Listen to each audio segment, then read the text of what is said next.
Hari ini kita akan membahas salah satu mobil sport legendaris dari Jepang, yang sampai sekarang masih sangat digemari oleh para pecinta otomotif, khususnya para penggemar mobil dua pintu dengan performa tinggi dan harga yang masih masuk akal. Inilah Nissan 350Z, sebuah mobil coupe yang berhasil menciptakan identitas kuat sejak pertama kali dirilis pada awal tahun 2000-an. Pertama kita mulai dari tampilan luarnya. Nissan 350Z punya desain eksterior yang benar-benar mencolok untuk ukuran zamannya, dan bahkan sampai sekarang masih terlihat keren dan sporty. Mobil ini punya siluet yang rendah, lebar, dan agresif. Bonet depan yang panjang dan atap yang landai ke belakang memberi kesan aerodinamis yang kuat, sangat cocok dengan DNA mobil sport. Bagian depan mobil ini terlihat sangat tegas. Lampu utamanya dibuat sipit dan memanjang ke atas, memberi kesan tajam dan fokus. Grill depan dibuat sederhana, tidak terlalu besar, tapi cukup untuk memberi asupan udara ke mesin. Di bagian bawah bumper, terdapat lubang udara tambahan dan kadang-kadang terdapat fog lamp, tergantung pada varian yang digunakan. Beralih ke samping, proporsi mobil ini seimbang antara panjang kap depan dengan kabin yang relatif pendek. Handle pintu model tarik ke atas menjadi ciri khas dari 350Z.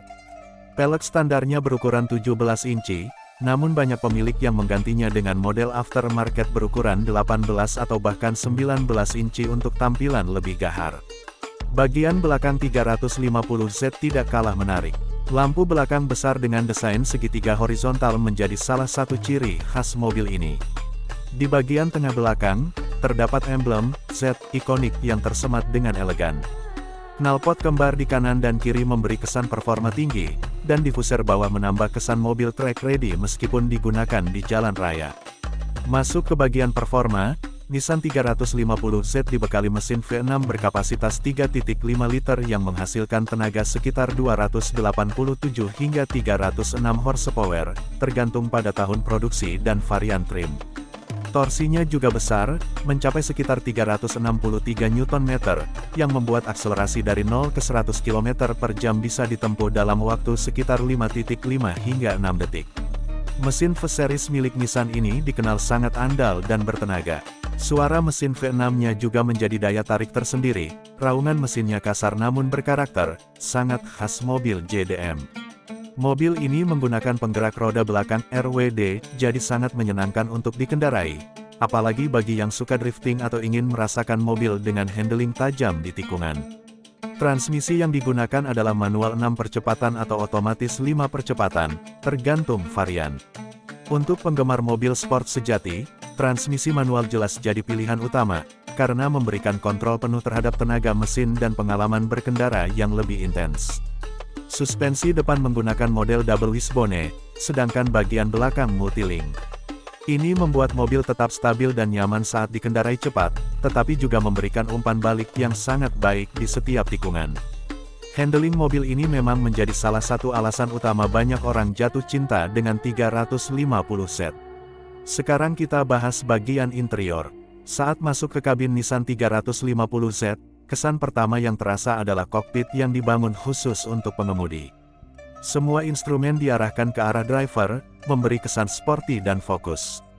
Material interior didominasi oleh plastik keras dan kulit sintetis, cukup standar untuk mobil era 2000-an, namun build quality-nya masih terasa solid. Setir 3 spoke dengan emblem Z di tengah terlihat sporty dan terasa pas di genggaman. Kursi depannya bucket seat dengan dukungan samping yang cukup baik, sangat nyaman untuk perjalanan jauh maupun saat bermanuver cepat. Kabin ini hanya untuk 2 orang, tidak ada kursi belakang, sehingga memberikan ruang lebih untuk bagasi dan rigiditas struktural yang lebih tinggi. Konsol tengah cukup besar, terdapat kontrol AC, head unit dengan fitur standar seperti radio, CD, dan beberapa varian bahkan sudah memiliki sistem navigasi built-in. Panel instrumen di balik setir sangat informatif, dengan tachometer besar di tengah, speedometer di kanan, dan full temperature gauge di kiri. Terdapat juga 3 gauge tambahan di atas dashboard, menampilkan voltmeter, tekanan oli, dan jam analog. Kapasitas bagasi memang tidak terlalu luas, tapi cukup untuk satu koper besar atau beberapa tas. Karena mobil ini berbasis platform hatchback coupe, akses ke bagasi cukup mudah. Kalau bicara soal kenyamanan dan fitur, tentu saja kita tidak bisa menyamakan mobil ini dengan sedan mewah. Suspensi terasa agak kaku, suara jalan dan mesin terdengar jelas di kabin, dan fitur-fitur modern seperti sensor parkir atau kamera belakang mungkin tidak tersedia di semua varian. Tapi, justru disitulah letak daya tariknya, raw, sederhana, dan fokus pada performa. Sekarang kita bahas harga. Karena Nissan 350Z sudah tidak diproduksi lagi, maka kita berbicara tentang pasar mobil bekas. Harga 350Z sangat bervariasi tergantung tahun produksi, kondisi mobil, jarak tempuh, dan apakah mobil tersebut masih standar atau sudah dimodifikasi. Di Indonesia, harga Nissan 350Z bekas mulai dari sekitar 250 juta hingga 450 juta rupiah. Unit dengan kondisi orisinal, transmisi manual, dan kilometer rendah biasanya dijual lebih mahal karena banyak dicari oleh kolektor dan penggemar. Namun, perlu diperhatikan juga biaya perawatan dan suku cadang, karena sebagai mobil performa tinggi, pengeluaran untuk servis rutin bisa sedikit lebih tinggi dibandingkan mobil biasa. Tapi banyak pemilik menyatakan bahwa 350Z adalah salah satu mobil sport yang relatif mudah dan murah dalam hal perawatan, apalagi kalau dibandingkan dengan mobil Eropa. Jadi, buat kalian yang lagi cari mobil sport 2 pintu, punya tenaga besar, suara mesin yang memukau, dan desain yang masih keren walaupun umurnya lebih dari 10 tahun, Nissan 350Z layak banget masuk dalam daftar pilihan. Mobil ini bukan hanya sebuah alat transportasi, tapi juga kendaraan yang bisa memberikan rasa senang, kebanggaan, dan tentunya pengalaman berkendara yang memuaskan.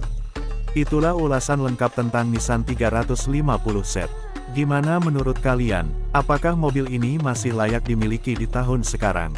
Kalau kalian punya pengalaman dengan mobil ini atau punya pertanyaan, tulis aja di kolom komentar. Jangan lupa like, subscribe, dan nyalakan loncengnya biar nggak ketinggalan review mobil menarik lainnya. Terima kasih sudah nonton, sampai jumpa di video selanjutnya.